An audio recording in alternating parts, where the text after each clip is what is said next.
You know, it's kind of interesting, during the whole pandemic deal, we've had all these phrases and terms that have taken on an entirely different meaning, if you've noticed that. For example, social distancing. I always thought that was an introvert's dream, right? Just to kind of distance yourself from people and parties and live in peace. No, it means something entirely different these days, right? Then you have, what's another one? You have the bubble. I thought bubbles were something that you used to entertain your kids and grandkids in the backyard during the summer. No, bubble means something entirely different now. Flattening the curve. I thought that was a new diet, right? To flatten your curve if you got overweight. Now a lot of us need to flatten the curve. No, it means something entirely different these days. So we have all these new terms and phrases that are out there. And I've been using a simple phrase. It's not original to me, but the ideas I put into it are a little different. And that is this, and that is that ideas have consequences. Ideas have consequences, and we are right now in our country, in our culture, in a war of ideas. This week I was talking to a couple of friends of mine from different countries, and they have come here to immigrate to the United States. And they have been a part of countries that have caved in to what I've been talking about. They've caved into this neo-Marxism, they've caved into the socialism, and it has literally destroyed their freedoms and destroyed their cultures. And as immigrants who've just been in the United States for about 5-6 years, they see the same thing happening here, and they can't believe their eyes. So I've been trying to encourage all of us here to do our own research, to check it out, and to see what many people are saying about this issue and about the dangers, I believe, of neo-Marxism/socialism. So 3 more people I could recommend to you here today. One would be Coleman Hughes. Another would be Milton Friedman. And you can check out his little brief video on YouTube called I Pencil. Crazy, he talks about a pencil, but it's really good. And then the third would be my man Soren Kierkegaard, who emphasized the importance of individuals and individualism. So if you'll notice, the people I've recommended over the last several weeks come from all different stripes and political backgrounds and religious backgrounds. Some of them are religious, some of them are atheistic, but they all can see the danger, the clear and present danger of neo-Marxism and socialism in our society today. So I would want to encourage you to practice social distancing from socialism, because I don't think it's helpful to you, it's not helpful to our country, and it definitely will not allow for an environment where the gospel of Jesus Christ can flourish. So as we get ready for Tuesday, I would encourage you to do what a friend of mine said: read, pray, and vote. Read the Bible, pray, and vote your conscience, okay? I know a lot of you have probably already done that, but if you've not, exercise your right as an American and as a citizen here in our wonderful country. At the same time, I've noticed this. I thought about this week. When George W. Bush was president for 8 years, that 8 years did not make me a better Christian. I didn't. Didn't make me a better Christian, didn't make me a better father. When Barack Obama was president for 8 years, his presidency did not make me a better pastor, did not make me a better husband. I mean, it didn't. So I think a lot of times we put way too much faith of who's in the White House, and we put too much hope in our what we perceive to be political saviors.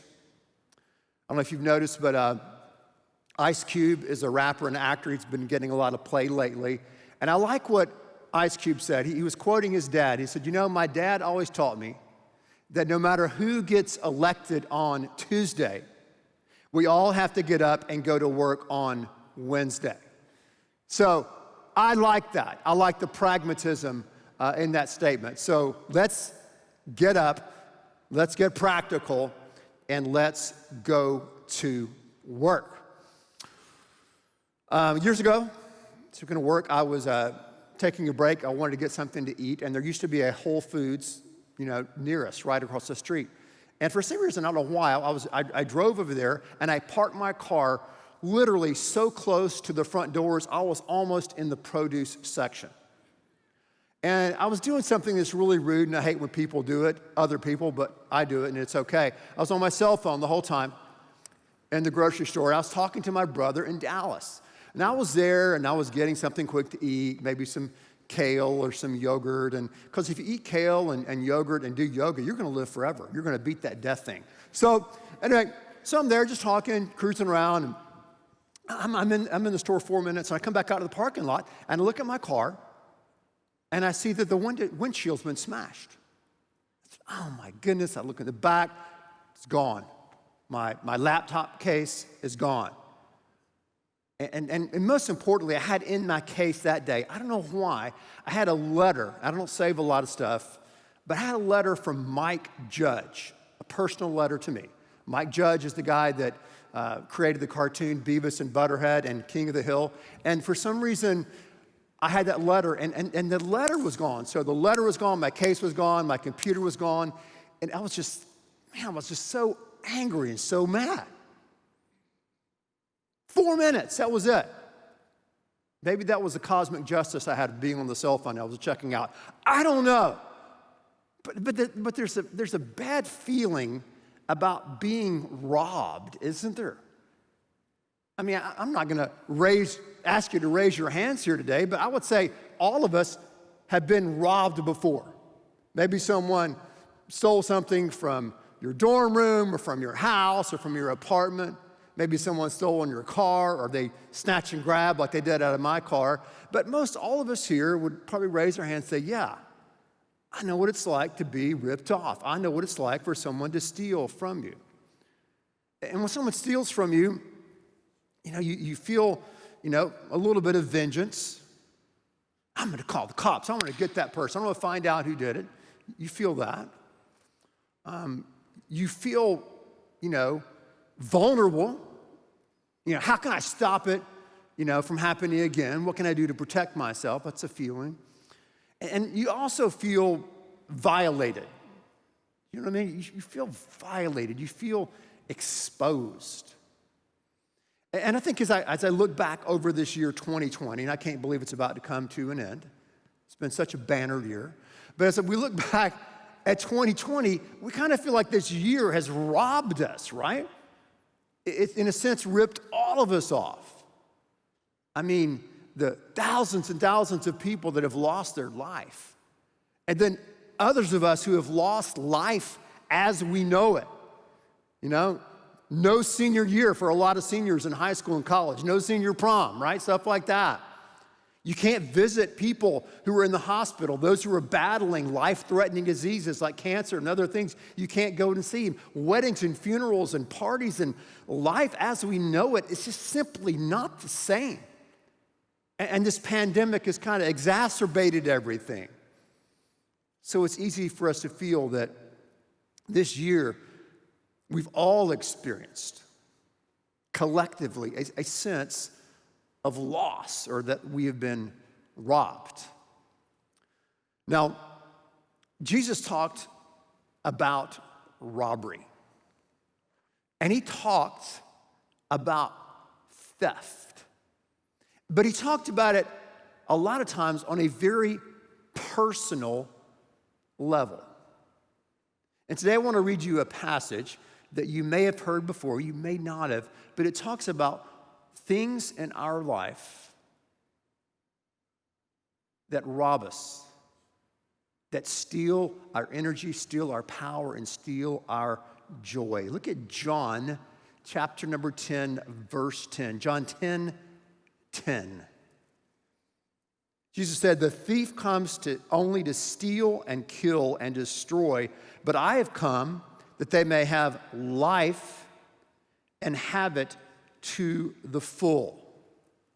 The thief's purpose is to take away life. Christ's purpose is to give life. Now, in this context, scholars believe that Jesus was referring to the people and teachers and prophets who came before him maybe some of the religious leaders of the day that looked squeaky clean on the outside, but were filled with hate and dirt on the inside. And he was saying, these people are robbers, they're thieves, they're wolves dressed in sheep's clothing, but they're stealing from you and they're robbing from you. So the question I want to ask you today, and I ask myself the same question, is this: is who is stealing from you? Or what in your life are you doing that's killing you and threatening you and can potentially destroy your life? I think about a friend of mine I met some 30 years ago. I'll call his name Charles. That's not his name. But Charles was a great guy. He was a very gifted guy. He was a cool-looking guy. He had charisma. He had a successful career. But Charles couldn't stop using drugs. He couldn't stop it.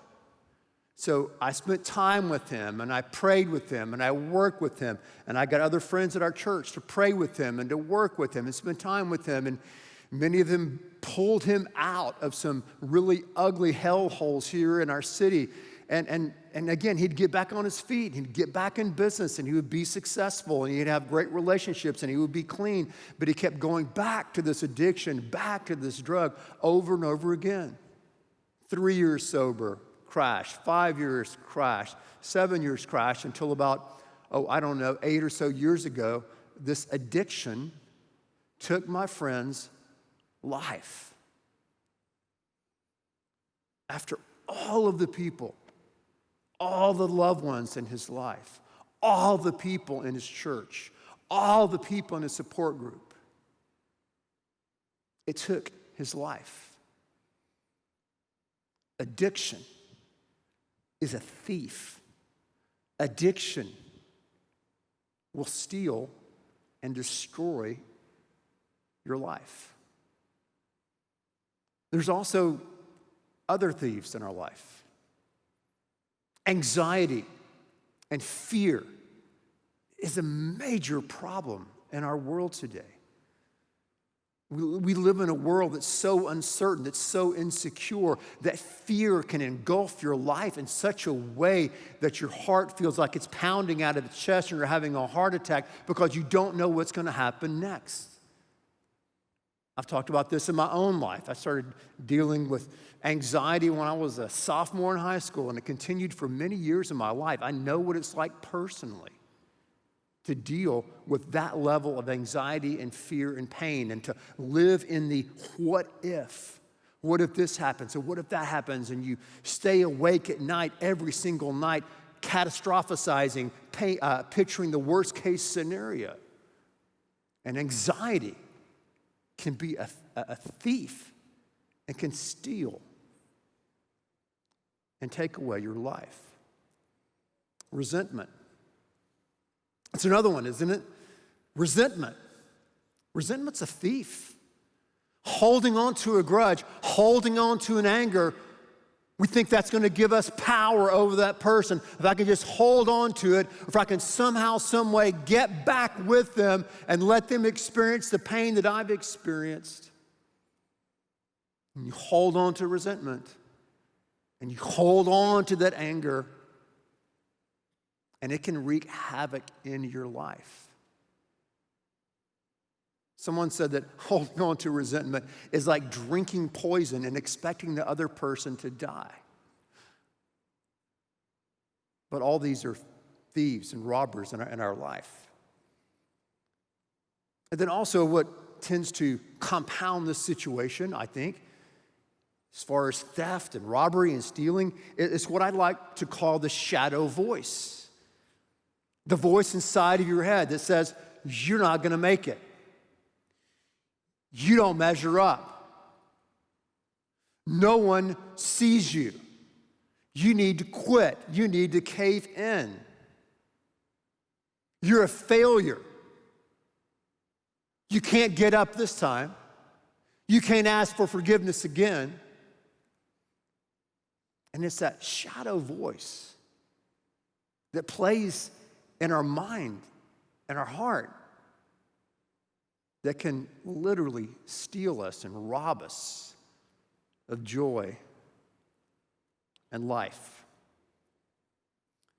Augustine said this in his epic autobiography, The Confessions. He said, "My sin was this." He said, "I look for pleasure, beauty, and truth not in Christ, but in myself and in his other creatures. And the search led me to pain, confusion, and error." Think about an old high school football announcer. He was commentating on a game, and guy got the ball around the end and was just breaking away. He was just running down the sidelines, and the announcer's like, he's at the 40, he's at the 35, he's at the 30, the 25, the 20, the 15, the 10. He may go all the way. Oh, he falls down right at the 5-yard line. He fails to score. What happened? He was a victim of self-tackleization, right? Self-tackleization. And I thought about that in light of this passage, in light of the things that rob us of life and rob us of joy. Many times we're a victim of self-tackleization, whether it's caving into an addiction or to anxiety or to resentment or listening to that shadow voice. Some things in our life, circumstances we cannot control, but we can control our response. And many times, instead of blaming other people from stealing from us and robbing from us, we rob from ourselves by our choices that we make.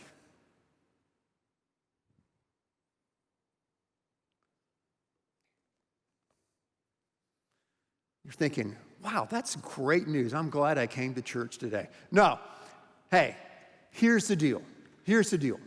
The deal's this. If we don't really understand what's going on, if we don't come to grips with the things in our life that are stealing from us and robbing from us and potentially destroying us, then we will not know how to appropriate and appreciate the cure.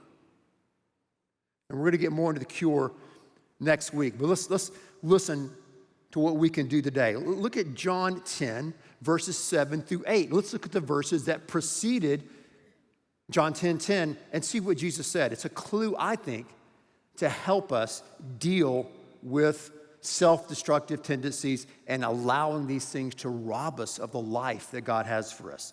Here's what Jesus said. He said, therefore, Jesus said again, very truly I say to you, I am the gate for the sheep.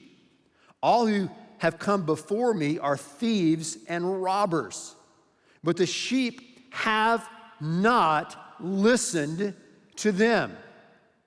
I am the gate. Whoever enters through me will be saved. They will come in, they will go out, and they will find pasture. Jesus goes on to say, in the rest of the chapter, he says, I am the good shepherd, and the shepherd lays down his life for the sheep. And so the word picture here that Christ is talking about, during the time where he lived, where you had shepherds and sheep, and they had their herds, and they had their little pastures they would stay in and live in, many times there was not a gate there. And so what the shepherd would do was that he would lie down and he would sleep right there at the entrance of the field of the pasture in order to protect the sheep. Jesus said, I'm that kind of shepherd. I'm the kind of shepherd, I'm the kind of pastor who lays down his life for his sheep, for his people. And look what he said. He said, those who follow me and know me, they will refuse to listen to the voice of the thief. So what do we do to quell that shadow voice? What do we do to start breaking free from the addiction, from the resentment, the anger, the anxiety? We refuse and choose. We refuse and choose. We refuse to listen to the thieves. We refuse to listen to the shadow voice. that says you can't get up, that you're a failure, that you need to quit. We refuse to listen and to believe those lies in that voice. It's like Alexander Solzhenitsyn said, we choose to live not by lies. We live not by lies. And what I've discovered is this is a daily process. This is a daily battle for us.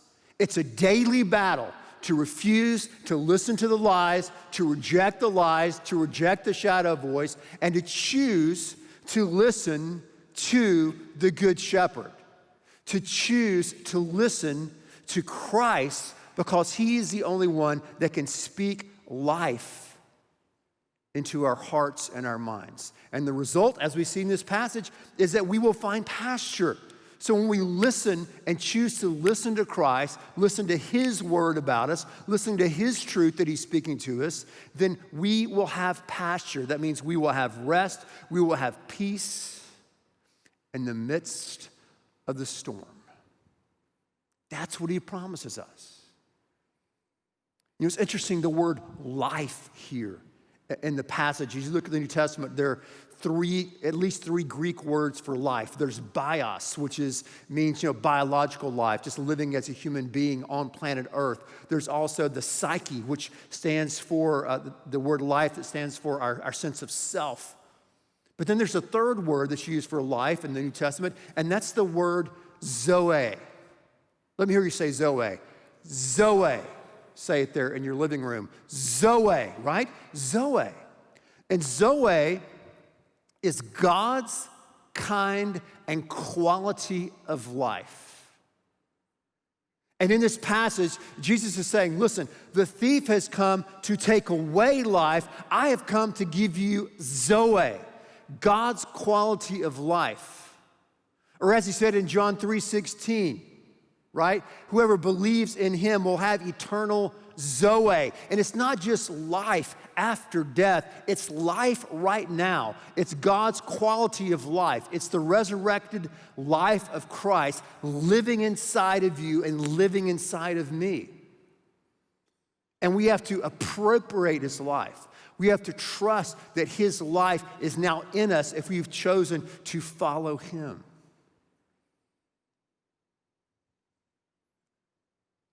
He offers that to us. Life. Life, his truth, versus the lies and the deception of the enemy and the thief. What will you choose to do? I'm going to choose, like a lot of us have chosen here in the room today, I'm going to choose to listen and to love the one who has laid down his life for me. I'm going to refuse the shadow voice, the thief that comes to steal, kill, and destroy. I'm going to refuse that voice, refuse that path. I'm going to choose, by his grace and his strength, to listen, to love the one who laid down his life for me. Yeah.